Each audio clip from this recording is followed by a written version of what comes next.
মিথুন রাশি, মিথুন লগ্ন, জেমিনাই সাইনের জাতক জাতিকাদের 2026 সালের আগত একটি সপ্তাহ অর্থাৎ 25 মে টু 31 মে, মে মাসের একদম অন্তিম দিন 31 তারিখ পর্যন্ত আপনাদের ক্ষেত্রে সময় ঠিক কেমন অতিবাহিত হবে সে বিষয়ে প্রতিবেদনে আমরা বিস্তারিত আলোচনা করব। প্ল্যানেটারি ট্রানজিট, নক্ষত্রগত ট্রানজিটের চার্ট ওয়াইজ, গ্রহগত গোচরের ছক অনুযায়ী আলোচনাটি অত্যন্ত গুরুত্বপূর্ণ হবে। তার কারণ এ সপ্তাহেই কিন্তু আপনাদের রাশিধিপতি বুধ রাশিতেই গোচর করে এখানে কিন্তু ভদ্রা নামে পঞ্চমহাপুরুষ একটি রাজযোগ তৈরি করবে। একই সাথে আপনাদের লাভেশ লাভভাবের অধিপতি মঙ্গলও কিন্তু তিনি স্বক্ষেত্র লাভভাবে গোচর করে রাজযোগের ন্যায় ফলাফলই কিন্তু তিনি প্রদান করছেন। আবার এ সপ্তাহে আপনাদের রাশিতেই কিন্তু সরস্বতী যোগ, লক্ষ্মীনারায়ণ রাজযোগ এবং কেদার কুবের যোগও আমরা কিন্তু পরিলক্ষিত করছি। তাহলে স্কিপ না করে পুরোটাই শুনুন যদি ভিডিওটির প্রকৃত মর্মার্থ আপনারা উপলব্ধি করতে চান। পরিশেষে যেমন প্রতিকার নিয়ে আলোচনায় থাকি তেমনটি তো আছি। আলোচনাটি কিন্তু ইন জেনারেল হবে, অর্থাৎ এই পৃথিবীতে যতজন মিথুন রাশির জাতক জাতিকা আছেন আলোচনাটি তাদের প্রত্যেকের জন্য। আপনি চাইলে আপনার ব্যক্তিগত গণনা এনি টাইম আমাদের দ্বারাই করাতেই পারেন। এর জন্য স্ক্রিনে আমরা নাম্বার দিয়ে থাকি, শনিবার রবিবার অফিসে এসে সামনাসামনি ফেস টু ফেস সাক্ষাৎ আপনারা করতেই পারেন, অথবা ওভার ফোনের থ্রু দিয়ে আপনারা এনি টাইম আমাদের সাথে কনসালটেন্সি নিতে পারেন। তো চলুন আলোচনায় প্রবেশ করা যাক। মিথুন রাশি, মিথুন লগ্ন, জেমিনাই সাইনের জাতক জাতিকাদের 2026 সালের আপনাদের ক্ষেত্রে যদি দেখা যায় তাহলে মে মাসের 25 তারিখ আপনাদের গ্রহগত গোচরের ছক ঠিক কেমন দেখাবে, তাহলে স্ক্রিনে আপনারা যে চারটি দেখছেন এমনটিই কিন্তু দেখাবে। আপনাদের রাশিতে গুরু শুক্রের এখানে কেদার কুবের যোগ থাকছে। 29 তারিখে বুধ স্বগৃহে গোচর করে রাশিধিপতি লগ্নাধিপতি আপনাদের রাশিতেই গোচর করে কিন্তু ভদ্রা নামক পঞ্চমহাপুরুষ একটি যোগ যেমন তৈরি করবে, ঠিক তেমনই সরস্বতী যোগ, লক্ষ্মীনারায়ণ যোগ এগুলিও থাকবে। আর পুরো সপ্তাহটি জুড়েই তো কেদার কুবের যোগ এখানে থাকছেই। কেতু কিন্তু মঘা নক্ষত্রে আপনাদের ক্ষেত্রে পরাক্রমভাবে গোচর করবে। চন্দ্র থাকছে আপনাদের সুখভাব মাতৃভাবে, 2-2.5 দিন অন্তর অন্তর চন্দ্র রাশি পরিবর্তন করবে। রাহু শতবিশা নক্ষত্রে থাকছে আপনাদের ভাগ্যস্থানে, শনি রেবতী নক্ষত্রে আপনাদের কর্মস্থানে, মঙ্গল অশ্বিনী নক্ষত্রে আপনাদের লাভভাবে, বুধাদিত্য যোগ থাকছে আপনাদের মোক্ষের ভাব ব্যয়ের ভাবে। তবে ওই বুধ বললাম, বুধ 29 তারিখে রাশি পরিবর্তন করবে।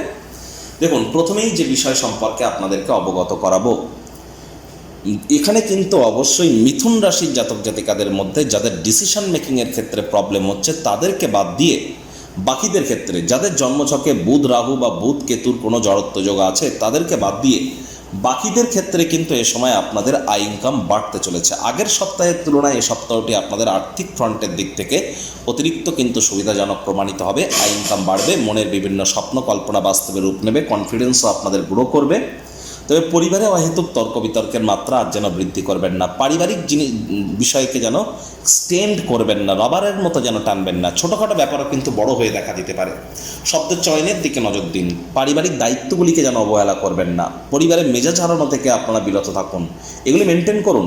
বাইরের খাদ্য খাবার যত অ্যাভয়েড করবেন ততই কিন্তু আপনাদের ক্ষেত্রে বেটার। প্রেমের জীবনেও তর্ক বিতর্ক করা থেকে আপনারা বিরত থাকুন। চেষ্টা করুন বেকার যুবক যুবতীরা প্রচেষ্টারত থাকার, নতুন চাকরি কর্মসংস্থান হতেই পারে। একটু বাধা বিপত্তি থাকলেও সেখানে আপনারা রিলিফ নিশ্চিতভাবে কিন্তু প্রাপ্তি করতে পারেন। আর এখানে যদি দেখা যায় 29 তারিখের পর 29শে মের পর থেকে একটানা প্রায় 15-20 দিন বুধ আপনাদের রাশিধিপতি রাশিতেই গোচর করে ভদ্রা নামক একটি পঞ্চমহাপুরুষ যোগ তৈরি করবে, যার ফলস্বরূপ 29শে মের পর আপনাদের নাম, যশ, খ্যাতি, প্রভাব, প্রতিপত্তি এগুলি বৃদ্ধির যোগ, মানসিক প্রশান্তি প্রাপ্তির যোগ, ব্রেন অনেক শার্প কাজ করবে, কমিউনিকেশন স্কিল আপনার অনেক এনহ্যান্স হবে, ইন্টেলিজেন্স তো আপনাদের বাড়বেই, আগেই বলেছি। একই সাথে এডুকেশন সেক্টরে যারা আছেন তারাও লাভান্বিত হবেন। যারা ট্রেডিং করেন বা যারা কোনো প্রকার মুখনিসৃত বাণিজ্য দ্বারা অর্থ উপার্জন করেন, কাউন্সেলিং কনসালটেন্সির কাজ করেন, যদি আপনারা মেজাজকে ঠান্ডা রাখতে পারেন, কথা মেপে বলতে পারেন, তাহলে 29 তারিখের পর কিন্তু সময়টি আপনাদের জন্য দুর্দান্ত কিন্তু পরিগণিত হচ্ছে। অবিবাহিত যারা আছেন প্রচেষ্টারত থাকুন, আপনাদের অবশ্যই বিবাহের যোগ পরিলক্ষিত হচ্ছে। আর একই সাথে কিন্তু বিজনেসম্যানেরাও অতিরিক্ত কিছু আর্থিক মুনাফা আপনারা অর্জন করতে পারেন। Banking sector, financial sector, travel tourism industry বা যারা রিলিজিয়াস ইন্ডাস্ট্রিতে আছেন তাদের জন্যও কিন্তু সময় সুযোগ দুর্দান্ত পরিগণিত হবে। একই সাথে এখানে যদি দেখা যায় সরকারি চাকরিজীবী, রাজনীতিবিদ, নেতা, মন্ত্রী, সরকার পক্ষ, শাসক দল, বিরোধী পক্ষে যারা আছেন এবং যারা প্রাইভেট সেক্টরে অ্যাডমিনিস্ট্রেটিভ লেভেলে কাজ করেন, হার্ডওয়ার্কের কোনো বিকল্প নেই, প্রয়োজনে জ্যোতিষতাত্ত্বিক পরামর্শ গ্রহণ করুন যদি সব কিছু আপনার মনের মতো না যায় তো। একই সাথে এ সময় কোনো প্রকার লোন বা ঋণ নেওয়া থেকে আপনাদের বিরত থাকতে হবে। খরচ কিন্তু বাড়তে চলেছে, বাজেটকে নিয়ন্ত্রণে রাখুন, তা নাহলে ইন ফিউচার আর্থিক সংকট কিন্তু আপনাদেরকে ভোগাতে পারে। নিজের জন্য না হলেও অন্য কারোর জন্য যদি পুলিশ প্রশাসন, হসপিটালের চক্কর কাটতে হয়, তাহলে বুঝবেন পরিস্থিতি কিন্তু আপনার আরও খারাপের দিকে এগিয়ে যাচ্ছে। প্রতিকার গ্রহণ করুন। হঠাৎ করে কোনো স্থান থেকে অর্থপ্রাপ্তির যোগ থাকতে পারে, তবে অর্থ যে বেগে আসবে সে বেগেই কিন্তু চলে যাবে। অর্থ সঞ্চয় করাটা কিন্তু এ সময় একটু টাফ হতে পারে, হাতের নাগাল দিয়ে অর্থ কিন্তু বেরিয়ে যেতে পারে। আর 25 তারিখ থেকে 27 তারিখ সন্ধ্যেবেলা পর্যন্ত, 25 তারিখ সকাল থেকে 27 তারিখ সন্ধ্যেবেলা পর্যন্ত চন্দ্র আপনাদের মাতৃভাব সুখভাবে থাকবে। শনি চন্দ্রকে দেখবে, চন্দ্রও শনিকে দেখবে সমসপ্তকে। তাহলে এ সময় কিন্তু মায়ের শরীর স্বাস্থ্যের দিকে খুব খেয়াল রাখুন, মায়ের সাথে সম্পর্কের দিকে নজর দিন, মায়ের কর্মের দিকে নজর দিন। আপনার নিজেরও শরীর স্বাস্থ্যের দিকে কিন্তু 25 তারিখ থেকে 27 তারিখ পর্যন্ত অত্যন্ত নজর দিতে হবে। হাই ব্লাড প্রেশারের রোগী যারা আছেন বা লো ব্লাড প্রেশার বা ক্যালসিয়াম যাদের শরীরে কম, বোন ডেন্সিটি বা হাড়গোড়ের ব্যথার কোনো প্রবলেম বা যাদের হিমোগ্লোবিন ফল করে যাচ্ছে, তাদের কিন্তু ইমিডিয়েট জ্যোতিষতাত্ত্বিক পরামর্শ গ্রহণ করা উচিত। এবং হাই হিট এল নিনোর কারণে মাত্রা অতিরিক্ত প্রচণ্ড হিট ওয়েভ, প্রচণ্ড দাবদাহ গরমের কারণে বডি কিন্তু হিট হতে পারে, যার কারণে এ সময় ওআরএস, ডাবের জল, ঠান্ডা জল, লবণ দেওয়া জল, স্যালাইন জল এগুলি আপনারা গ্রহণ করুন। বেলা 10টার পর থেকে বিকেল 3টে পর্যন্ত, দুপুর 3টে পর্যন্ত ডাইরেক্ট সানকে যেন নিজের শরীরে লাগতে দেবেন না। যতটা ঢেকে ঢুকে রাখতে পারবেন সেটাই কিন্তু আপনার ক্ষেত্রে বেটার হবে। আর এখানে কিন্তু চন্দ্র আবার 27 তারিখ সন্ধ্যেবেলা গোচর করে যাবে আপনাদের ত্রিকোণভাবে, আর সেখানেই কিন্তু চন্দ্র থাকবে 30 তারিখ সকালবেলা পর্যন্ত। তাহলে 27 তারিখ সন্ধ্যেবেলা থেকে 30 তারিখ সকালবেলা পর্যন্ত চন্দ্র মঙ্গলকে দেখবে, মঙ্গল চন্দ্রকে দেখবে। হ্যাঁ, আই ইনকাম হয়তো আপনাদের এ সময় বাড়বে। যে সমস্ত দম্পতি প্রথম সন্ততি গর্ভধারণ করবেন ভাবছিলেন বা ডেলিভারির প্ল্যানিং করছিলেন, তাদের জন্য কিন্তু 27 তারিখ থেকে 30 তারিখ সময়টি কিন্তু দুর্দান্ত। তবে ওই বললাম 27 তারিখ সন্ধেবেলার পর থেকে 30 তারিখ সকালবেলা পর্যন্ত এ সময় যারা অবিবাহিত আছেন, প্রেম করে বিয়ে করতে চাইছেন, মেজাজকে একটু কন্ট্রোলে রাখুন, সন্দেহবাতিক যেন হবেন না। আর চন্দ্র কিন্তু নিচস্থ হয়ে যাবে 30 তারিখ সকাল 6:38। যদিও মঙ্গল নিজের ঘরকে দেখবে, তৎসত্ত্বেও মঙ্গল কিন্তু ষষ্ঠ ভাবকে দেখছে, যার ফলস্বরূপ আপনাদের ক্ষেত্রে কিন্তু অবশ্যই ছোটোখাটো কোনো বেবি স্টেপ নেওয়ার আগে গুরুজন বিশেষজ্ঞদের কাছ থেকে দরকারি পরামর্শ আপনারা গ্রহণ করুন। আর বাজেটকে কিন্তু আমি বরাবরই বলছি নিয়ন্ত্রণে রাখতে। বেকারদের কিন্তু বেকার ভালো, চুপচাপ বসে না থেকে কোনো না কোনো কর্মের সাথে নিযুক্ত হন। একই সাথে দেখা যেতে পারে যে 28 তারিখ যখন চন্দ্র স্বাতি নক্ষত্রে, রাহু নক্ষত্রে গোচর করবে, এই সময়টিতে কিন্তু আপনাদের পেটের সমস্যা, বদহজমের প্রবলেম বেড়ে যেতে পারে, মস্তিষ্ক ভ্রমিত হতে পারে, প্রেমের জীবনে না চাইতেও কোনো ভুল সিদ্ধান্ত বা ভুল বাণীর প্রয়োগ আপনারা করে ফেলতে পারেন, যার কারণে পরে অনুশোচনা করবেন। চেষ্টা করুন যতটা সম্ভব 28 তারিখ বেবি কনসিভ বা ডেলিভারি থেকে বিরত থাকা যায়। 28 তারিখ আপনার কাছের মানুষজনদেরকে নিয়ে সন্দেহবাতিক হবেন না, নেশা ভাঙ থেকে দূরে থাকুন।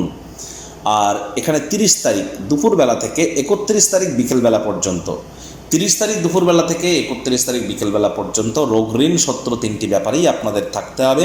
অত্যন্ত সচেতন। ছোটোখাটো রোগ শোক দেখা দিলে ইমিডিয়েট চিকিৎসকের পরামর্শ নিতে হবে। স্বামী স্ত্রী আপনাদেরকেও একে অপরের শরীর স্বাস্থ্যের দিকে নজর কিন্তু রেখে চলতে হবে। প্রতিকার স্বরূপ আলোচনা করতে গিয়ে আপনাদেরকে বলবো, স্ক্রিনে আপনারা দেখতে পাচ্ছেন, কি দেখতে পাচ্ছেন? দেবী মহালক্ষ্মীর গায়ত্রী মন্ত্র। ওম শ্রী মহালক্ষ্মী চ বিদ্মহে বিষ্ণুপত্নাই চ ধীমহি তন্নো লক্ষ্মী প্রচোদয়াৎ। স্নানাদি সেরে যখনই সারবেন, তারপর আপনারা অবশ্যই নারায়ণের উদ্দেশ্যে বলুন ওম নমো ভগবতে বাসুদেবায় নমঃ 3 বার। তারপর আপনারা এই মন্ত্রটি 24 বার জপ করুন। তারপর 3 বার নিজের নাম এবং গোত্র ধরে বলুন সদা হরি চেরা, বলে মাতা মহালক্ষ্মীর উদ্দেশ্যে নিজের মনস্কামনাকে আপনারা জ্ঞাপন করুন, তিনি অবশ্যই তা পূর্ণ করবেন। একই সাথে বলবো যে এ সময় আপনার নিজের বা আপনার মায়ের বা আপনার পিতার কারোর ক্ষেত্রেই বা পরিবারের কারোর ক্ষেত্রেই শরীর স্বাস্থ্যের অবনতি হওয়া বা মেজাজ গরম হওয়া এগুলিকে একদমই যেন ক্যাজুয়ালি নেবেন না, কন্ট্রোলে রাখার চেষ্টা এগুলি আপনারা অবশ্যই করুন। আর একই সাথে আপনাদের বলবো পিঁপড়ে দেখতে পেলে মারবেন না, পিঁপড়েদের চিনি বাতাসার গুঁড়ো খেতে দিন, বাড়ির কোনো অংশে ঝুল ময়লা জমতে যেন দেবেন না, চাঁদের আলো আপনারা খুব গায়ে লাগান, সূর্য প্রণাম করুন। আর যারা দীক্ষা নিয়েছেন খুব গুরুমন্ত্র জপ করুন, হাইজিন মেনটেন করুন, বাসি খাদ্য খাওয়া থেকে বিরত থাকুন, আর হাই এনার্জিকে চ্যানেলাইজ করুন যোগব্যায়াম, ধ্যান, প্রাণায়ামের মাধ্যমে। আপনারা চাইলে আপনাদের ব্যক্তিগত জন্মছক এবং গ্রহগত গোচরের ছক দুটিকে কম্বাইন করিয়ে বৈদিক জ্যোতিষ, লাল কিতাব, কৃষ্ণমূর্তি পদ্ধতি, সংখ্যাতত্ত্ববিদ্যা, বাস্তুশাস্ত্র, ভৃগুনন্দীকে একসাথে কমন ফ্যাক্টর বার করে এগুলি দেখে আপনারা আপনাদের জীবনের যে কোনো সমস্যার সমাধান বা ব্যক্তিগত কোনো প্রশ্ন বা প্রারব্ধ বা কোনো প্রশ্ন যদি আপনাদের থেকে থাকে সেগুলি আপনারা রাখতেই পারেন। এখানে কিন্তু প্রতিকার সম্পূর্ণ বিনামূল্যে প্রদান করা হয়ে থাকে। প্রতিকারের জন্যই 10, 20 হাজার, 1 লাখ, 2 লাখ টাকা দামের কোনো প্রকার জেমস্টোন, তাবিজ, কবচ, মাদুলি পাথর এসব বিক্রি করা কিন্তু হয় না।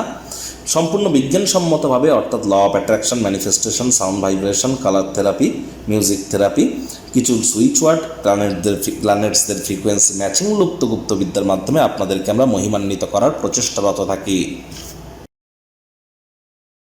সংসারে অশান্তি, প্রেমে বাধা বা বিবাহে অনিশ্চয়তা, ব্যবসাতে ক্ষতি বা চাকরিতে ডামাডোল, অসুস্থতা, দুঃখ, দারিদ্রতা থেকে কিছুতেই রেহাই মিলছে না, পরীক্ষায় ফেল, তাহলে আর দেরি কেন? জীবনের যাবতীয় সমস্যার সমাধান করব আমরা। বাস্তুশাস্ত্র, সংখ্যাতত্ত্ববিদ্যা, লাল কিতাব, বৈদিক জ্যোতিষশাস্ত্র, কৃষ্ণমূর্তি প্রভৃতি পদ্ধতিতে জন্মছক বিচার করা হয়। প্রয়োজন অনুভব করলে স্ক্রিনে ফ্ল্যাশ হওয়া নম্বরে যোগাযোগ করতেই পারেন।